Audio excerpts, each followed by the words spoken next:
আজকের আলোচনার বিষয় বাংলাদেশের বিভিন্ন গবেষণা প্রতিষ্ঠানগুলো কোথায় অবস্থিত, অর্থাৎ বাংলাদেশের বিভিন্ন যেসব জিনিসগুলো নিয়ে গবেষণা করা হয় সেই গবেষণা প্রতিষ্ঠানগুলো কোথায় অবস্থিত সেসব নিয়ে আজকে আলোচনা করব।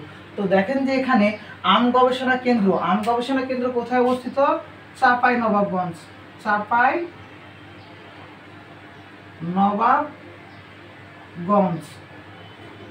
তাহলে আম গবেষণা কেন্দ্র কোথায় অবস্থিত বললাম? চাঁপাইনবাবগঞ্জ। গম গবেষণা কেন্দ্র কোথায়? দিনাজপুর। গম গবেষণা কেন্দ্র কোথায় বললাম? দিনাজপুর। চা গবেষণা কেন্দ্র কোথায়? শ্রীমঙ্গলের কোথায় অবস্থিত? সিলেটে অবস্থিত।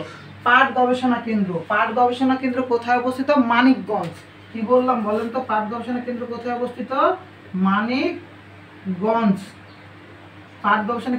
অবস্থিত? মানিকগঞ্জ। নদী গবেষণা কেন্দ্র কোথায় অবস্থিত? ফরিদপুর। তাহলে নদী গবেষণা কেন্দ্র কোথায় অবস্থিত? ফরিদপুর। এরপরে রাবার গবেষণা কেন্দ্র অবস্থিত কক্সবাজার। কোথায়?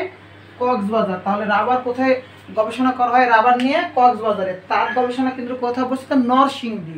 কোথায় বললাম বলেন তো? তাঁত গবেষণা কেন্দ্র অবস্থিত নরসিংদী।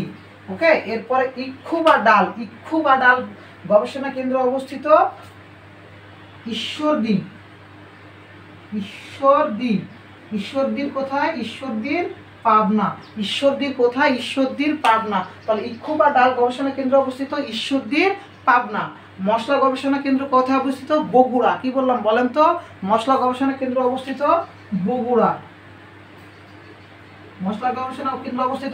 বগুড়া। এবং বন গবেষণা কেন্দ্র অবস্থিত চট্টগ্রাম। তাহলে বন গবেষণা কেন্দ্র কোথায় অবস্থিত?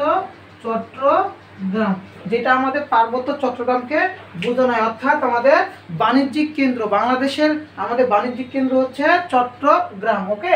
এরপরে তো আপনাদের জন্য একটা প্রশ্ন থাকলো যে রেশম গবেষণা কেন্দ্র কোথায় অবস্থিত? কি প্রশ্নটা থাকলো? রেশম গবেষণা কেন্দ্র কোথায় অবস্থিত? উত্তরটা আপনারা কমেন্টে জানাবেন। সকলকে ধন্যবাদ।